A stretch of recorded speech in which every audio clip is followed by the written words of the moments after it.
My parents favored my brother. My whole life. Then he found out. I had $198,000 in savings and had a full-blown meltdown at New Year's Eve. Hey Reddit, grab some popcorn and listen to this shit show. I'm Gavin, 34 male, and I run a small solar operation. I'm not writing this to ask for sympathy or play victim. It's about what happens when you spend 3 decades being invisible in your own family.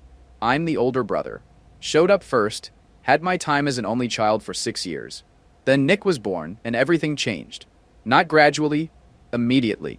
Like someone flipped a switch and suddenly I was set decoration in my own life. Look, I get it. New babies are exciting. Parents get wrapped up in that. But this wasn't that. This was different. Nick wasn't just the new baby. He was the right baby. The one they actually wanted. Mom kept his baby book updated religiously. Mine stopped after the first 3 months. Dad took him to every single one of his activities. I'd ride my bike to robotics club because he was busy with Nick's stuff. Small things that add up over 18 years until you realize you're living with people who barely acknowledge your existence. Nick was a regular kid, not exceptionally talented, yet they still treated him like the second coming. The thing that messed with me the most? He wasn't mean about it when we were kids. He didn't understand what was happening. He thought this was normal. He'd invite me to play with him, share his toys, and actually try to include me in stuff. The favoritism wasn't his fault. Anyways, I stopped trying around middle school. Stopped bringing home awards for them to ignore. Stopped hoping they'd show up to my competitions. I'd come home, do my homework in my room, eat dinner in silence while they talked about Nick's day, then disappear again. The high school guidance counselor meeting was the moment I fully accepted how things were. I had real scholarship offers. The counselor was excited, laying out all these opportunities. Top-tier programs reaching out to me directly because of my robotics work and academics. Mom and Dad sat there looking bored until Nick texted that he needed a ride home early from basketball practice. And they left, just stood up mid-meeting and walked out. The counselor looked at me with this expression, part pity, part confusion. She tried to salvage it and said we could meet again with just me. But I knew right then that I was on my own. Had been all along. I got a full ride to state. A solid engineering program. The scholarship covered everything. Room, board, tuition, books. I needed $0 from my parents, which was good, because they didn't offer any. Nick got into some mediocre private school with a decent business program. Cost about $40,000 a year. They took out massive loans for him. Threw him a going-away party with probably 200 people. College was the first time I breathed. 4 years where nobody compared me to Nick. Nobody ignored my accomplishments. Nobody made me feel like I was taking up space I didn't deserve. I went home 3 times total. Thanksgiving freshman year, Christmas sophomore year, and 1 random weekend junior year when I forgot my birth certificate and needed to grab it. And each visit reminded me why I stayed away. Everything was Nick. His classes, his friends, his parties, his problems, his opinions. I'd sit at the dinner table and they'd talk at me, not to me. How's school? Fine. That's good. Then right back to Nick. After graduation, I bounced around for a bit. Worked a couple of regular engineering jobs, saved like crazy, and started learning everything I could about solar energy systems. The industry was growing fast and most people were focused on installation. I saw an opening in maintenance and operations. Started freelancing on weekends. Small contracts with solar farms that needed regular upkeep but didn't want full-time staff. Fixed problems, optimized performance, kept things running. Word spread. 1 contract became 3. 3 became 7. And so on. Eventually quit my day job and went full-time on my own operation. Just me, a used truck, and a lot of desert driving. The work's physical. Climbing mounting structures, replacing panels, troubleshooting inverters in 110-degree heat. But it's mine. Every dollar I make, I earned. Every client I have, I got through actual work, not because someone handed it to me. My brother, meanwhile, was struggling. He'd graduated and immediately expected some high-level position because he had a degree. Bounced between 3 jobs in 2 years. Mom called it finding the right fit. I called it getting fired for being insufferable. And of course, each time Nick crashed, Mom and Dad bailed him out, covered his rent, made his car payments, funded his lifestyle while he figured things out. And each time they'd mention it to me in passing, like I was supposed to applaud their generosity. I didn't. I was busy building something real. Now let me tell you about my wife, Rebecca. We met at a solar industry conference 5 years ago. I was there checking out new panel technology. She was representing an engineering firm that designed mounting systems. We ended up in the same breakout session about efficiency losses in extreme temperatures. She asked a question that stumped the presenter. Something technical about thermal expansion coefficients. The guy fumbled through a non-answer. After this session, I found her, and we spent 2 hours talking about actual solutions. She was sharp and direct. Didn't do small talk or fake politeness. We exchanged numbers, started texting about work stuff, then grabbed coffee, then dinner. 6 months later, she met my parents. That first dinner at their house, I should have known better. But Rebecca wanted to meet them, thought it was important. I warned her, but you can't really explain my family until you meet them. We showed up and Mom immediately asked Rebecca about her job. Before Rebecca could finish one sentence about her engineering work, Dad cut in to tell everyone Nick just made senior analyst, the youngest in his department. I watched Rebecca's expression shift, like she was observing something fascinating in a zoo. Dinner was worse. I mentioned landing a major contract. Mom nodded politely and immediately pivoted to Nick's latest promotion. Nick was there with some girl he was dating. He dominated every conversation, dismissing my maintenance work as basically being a handyman. Rebecca shut that down fast, explained in detail what owning a business actually meant, then asked Nick what he did. When he said he was an analyst handling market data, she smiled and said, "So you make reports about numbers someone else earned." Mom jumped in to defend Nick's sophisticated work. Rebecca, who has a master's in mechanical engineering, offered to let Nick explain investment strategies to her. She'd love to learn. The temperature in that room dropped to 20 degrees. Nick tried saving face by explaining his job in detail. Buzzwords and corporate speak that meant nothing. Rebecca asked specific questions that exposed how little he actually understood. By the end of dinner, Mom and Dad clearly hated Rebecca. Nick looked like he'd been run over. Rebecca stayed perfectly pleasant the whole time, just didn't play along with their delusion. In the car on the way home, she said my family was a piece of work. She pointed out what I'd known my whole life, but never heard someone else say, that Nick was average at best, and they'd convinced him he was special, while spending my entire life making me feel like I wasn't enough. It was the first time anyone said it out loud. We got married 2 years ago. Small ceremony. Her parents treated me better than mine had in 30 years. Her dad asked about my business, genuinely interested, helped me land 2 contracts through connections he had. Her mom checked in on us regularly and actually cared. It was jarring. I didn't know family could be like that. My parents came to the wedding out of obligation. Nick brought a date and spent the whole time on his phone, probably texting other girls. So after the wedding, I kept minimal contact with my parents. Texts on holidays, occasional phone calls. I stopped initiating, stopped trying, just existed at arm's length. Nick kept cycling through jobs. Mom and Dad kept enabling him. I kept building my business. Rebecca and I saved aggressively. We drove used vehicles, lived below our means, and stacked every extra dollar. She made good money as a senior project manager. I was clearing solid numbers with the solar contracts. Combined, we were doing well over $200,000 annually. In a lower cost of living area, that adds up fast when you're not blowing it on keeping up with neighbors. We had a goal: save enough for a bigger house, keep building the business, maybe start a family eventually. 3 months before New Year's, Mom called asking if I could help with their AC. It had died. I drove out there, diagnosed the problem, got it running again.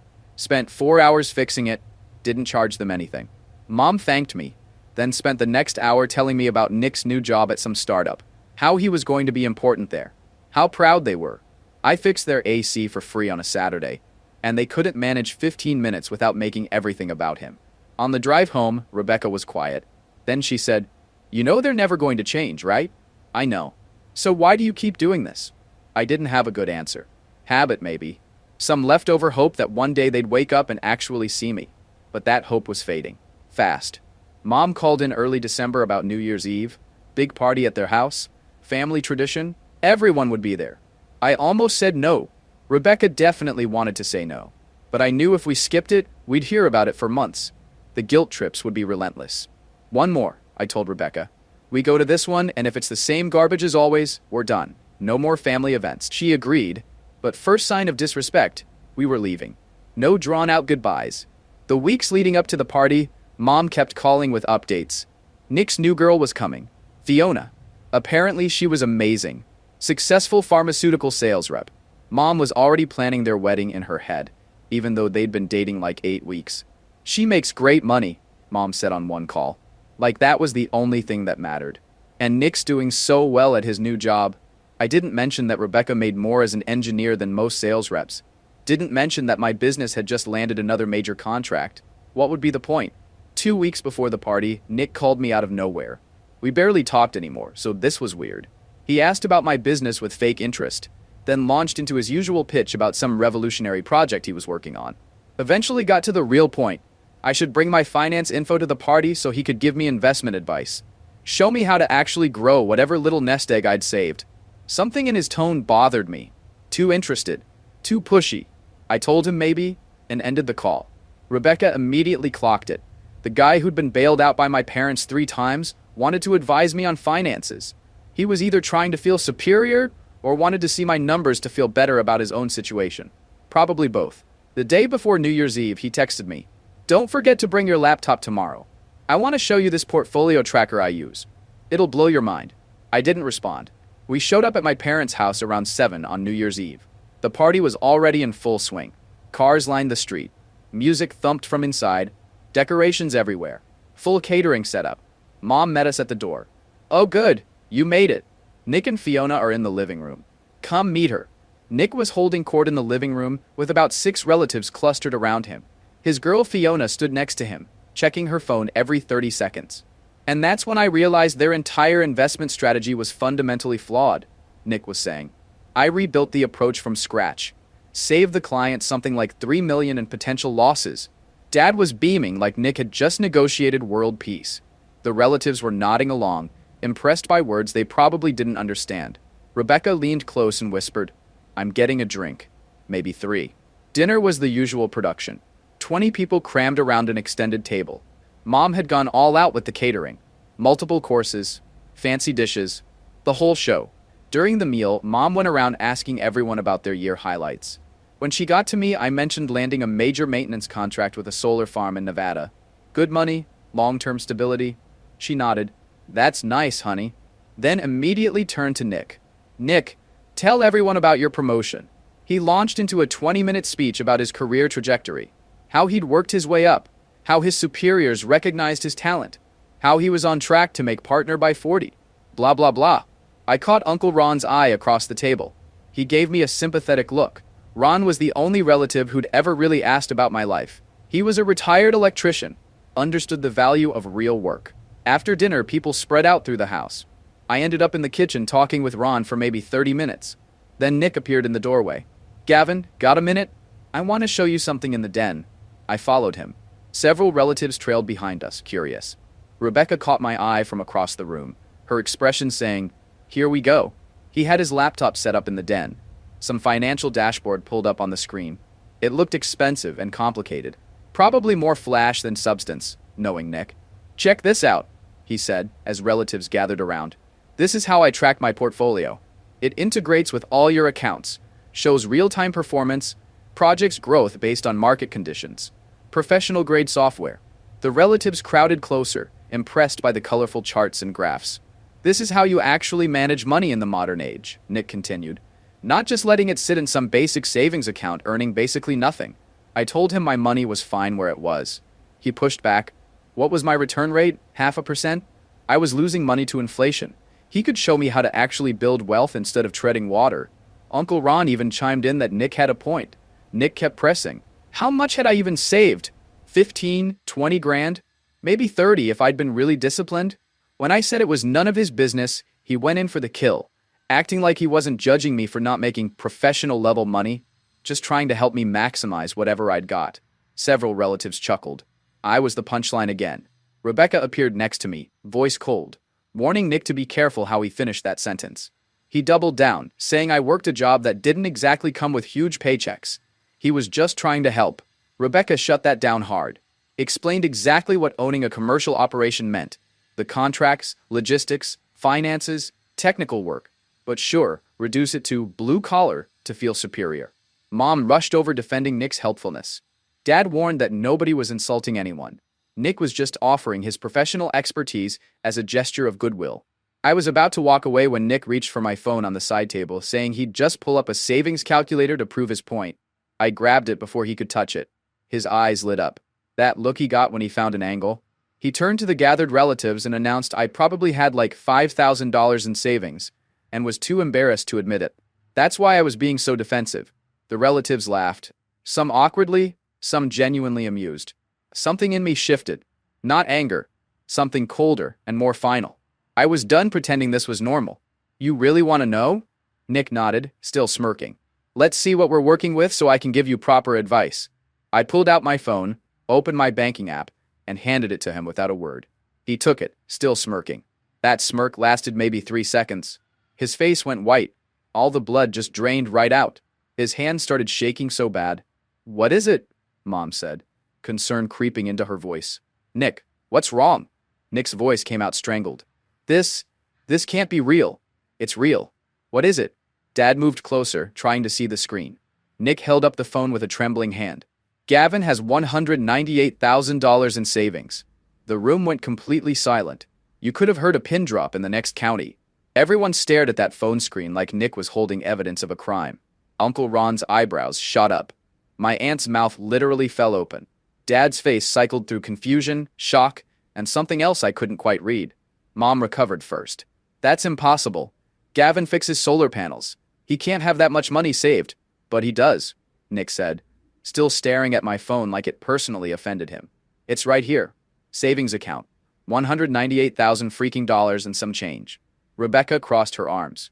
Turns out work pays pretty well when you actually own the business and don't blow money on stupid stuff. Nick's shock was morphing into something uglier. How?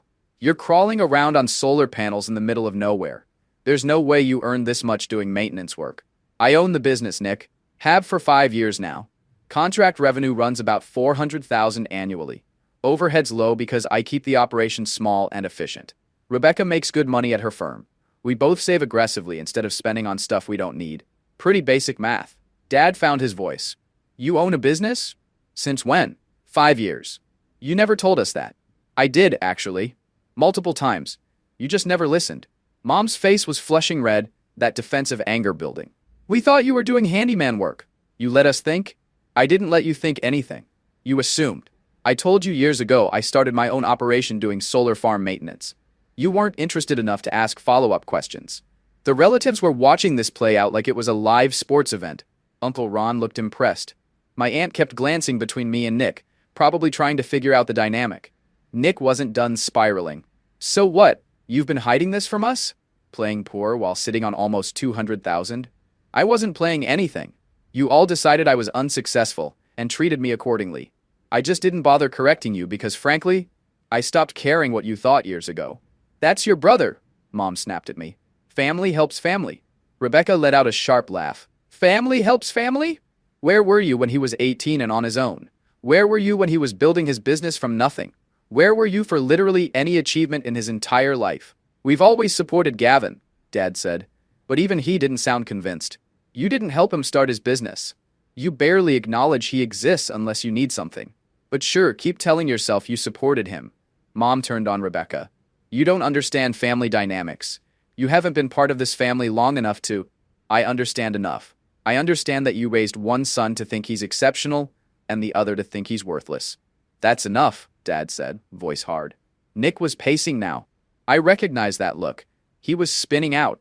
His whole identity was built on being the successful one, the golden child, the one who made it. And here I was, his supposedly struggling older brother. You know what this is? Nick said, voice rising.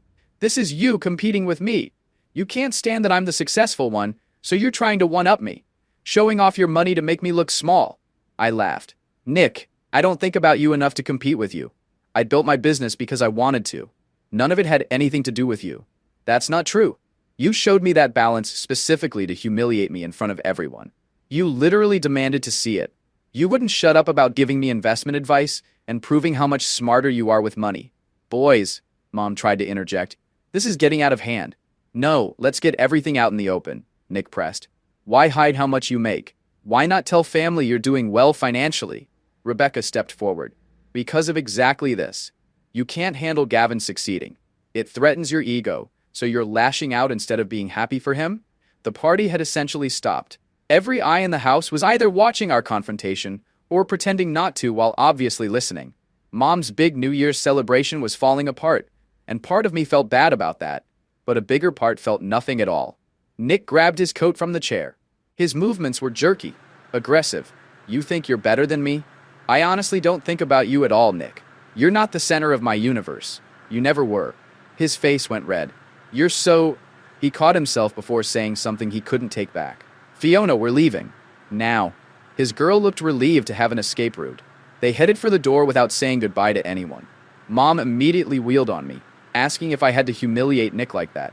I pointed out he humiliated himself by demanding to see my balance. She said I could have lied, could have said I had less, and didn't have to throw money in his face. Dad backed her up. There were better ways to handle these situations that didn't involve making Nick face reality. I grabbed Rebecca's arm. We were leaving. Mom coldly agreed. We'd done enough damage for one night. We left without another word, got in the car and drove in silence for 10 minutes. Then Rebecca started laughing. My mom had actually blamed me for Nick's meltdown, told me to lie about my own money to protect his feelings. We got home around 11, watched the ball drop on TV while having some snacks. Rebecca warned me Nick would retaliate. That look in his eyes wasn't just embarrassment, it was rage. People like him don't handle reality checks well. She was right. My phone buzzed around 1 a.m. Text from Mom. You need to apologize to your brother. What you did tonight was cruel and unnecessary. I deleted it without responding. 3 more texts came through over the next hour. Then Dad chimed in with his own message about family loyalty and responsibility. I turned my phone off and went to bed. Rebecca was already asleep, but as I lay there staring at the ceiling, I couldn't shake the feeling that this was just the beginning. I just didn't know how far this was going. Nick went completely dark for 2 weeks. No calls, no texts, nothing on social media. Just silence. Mom called 6 times asking me to reach out to him. Said he was hurt and confused. Said I needed to be the bigger person. I didn't call him. Bigger person or not, I was done managing Nick's emotions. Then my bank sent me an alert. Unusual account activity detected. Someone had tried logging into my savings account from an unrecognized device at 3 in the morning.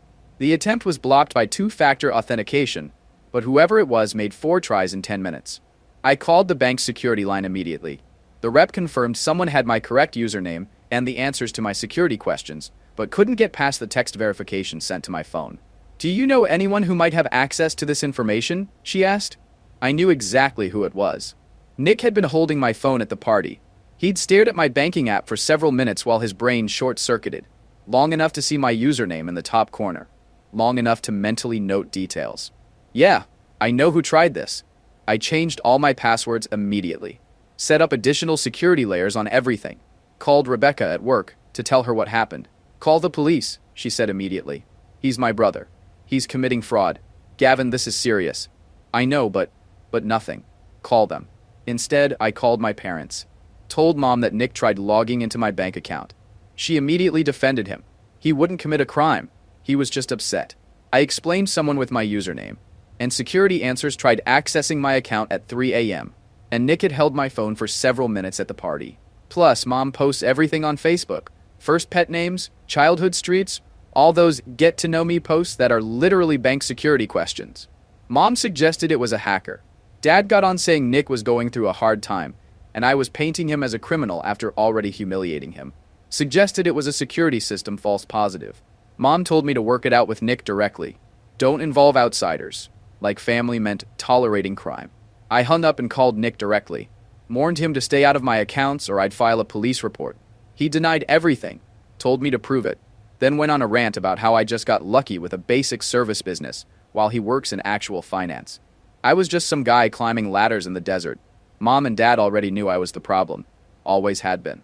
Then hung up. Rebecca came home to find me adding extra security to every account we had.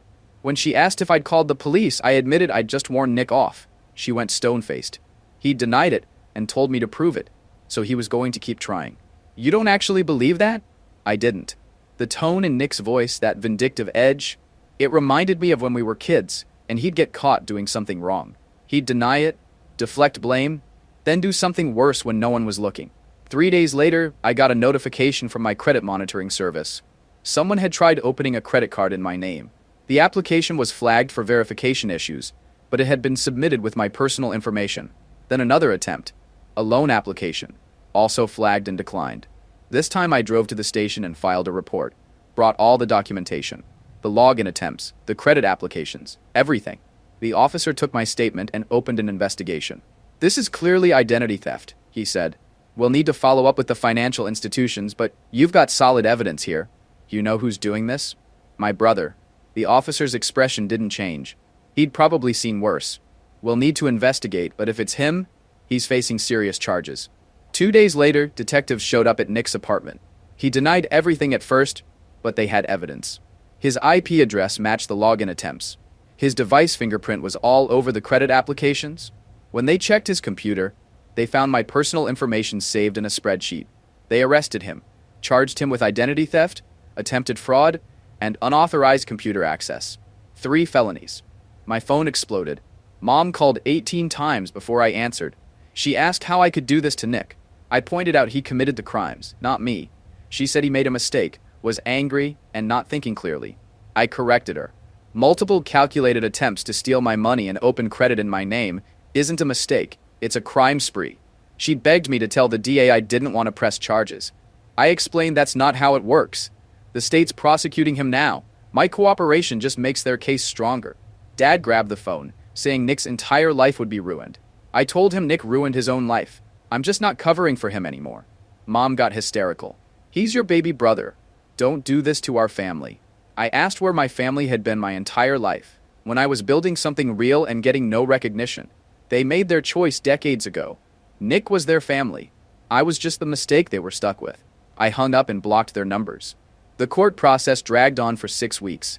Nick's lawyer kept trying to negotiate, reaching out through the DA's office. They wanted a deal that avoided jail time.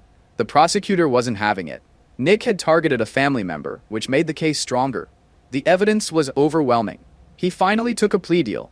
18 months in county jail, 3 years probation, and restitution for the investigation costs. Mom called from the courthouse. I didn't answer, but she left a voicemail. Your brother's going to jail because of you. I hope you're happy. You've destroyed this family. I hope someday you realize what you've done. I deleted it without listening to the whole thing. Nick going to jail should have been the end. It wasn't. Mom and Dad launched a full campaign. Called constantly from different numbers. Showed up at our house unannounced. Sent relatives to guilt trip me. Posted vague messages on social media about ungrateful children and family betrayal. I ignored most of it. Changed our locks. Started parking in the garage. Kept my head down and worked. But they kept escalating. Dad showed up at one of my work sites. Drove 2 hours into the desert to where I was doing maintenance on a 50-megawatt solar array. Just appeared while I was up on a mounting structure. I climbed down. You put your brother in jail? Nick put himself there. One mistake. He made one bad decision when he was emotional and you destroyed his life over it. Multiple felonies isn't one mistake, Dad. It's a pattern. His voice got louder.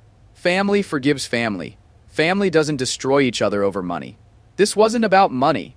This was about Nick thinking he's entitled to everything, including my identity. You raised him to believe the world owed him something. This is what happens when that crashes into reality. His face went red. Don't blame us. We raised both of you the same. Did our best. I actually laughed at that. Yeah? Name one specific time you helped me after I turned 18. He opened his mouth. Nothing came out. You made your choice about which son mattered. Now live with it. And get off my work site. You're trespassing. He left. But Mom tried a different approach, showing up at Rebecca's workplace, waiting in parking lots, trying to corner her during lunch breaks. Rebecca called building security the second time it happened. They escorted Mom off property and issued a formal trespass warning. On the way out, Mom grabbed Rebecca's arm. You're poisoning him against his family. Rebecca pulled free. The family is poisoned already. The harassment continued for weeks. Different relatives calling to mediate. Family friends reaching out. Church people trying to counsel me about forgiveness. I blocked 47 numbers in 2 months. Nick started sending letters from jail. Long rambling things about how I'd always been jealous of him. How this was revenge for years of resentment.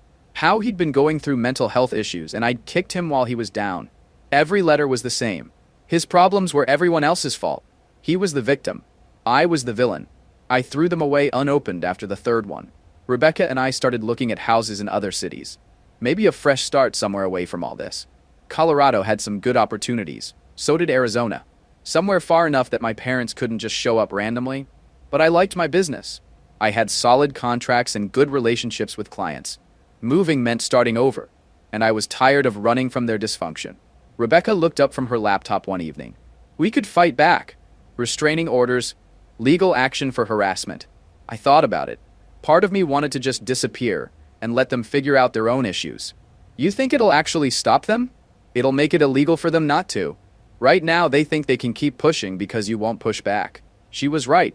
Another part of me was tired of being pushed around. Tired of being treated like I was the problem for having boundaries. Let's do it. We met with a lawyer. Filed for restraining orders against all three of them. Mom, Dad, and Nick, once he got out.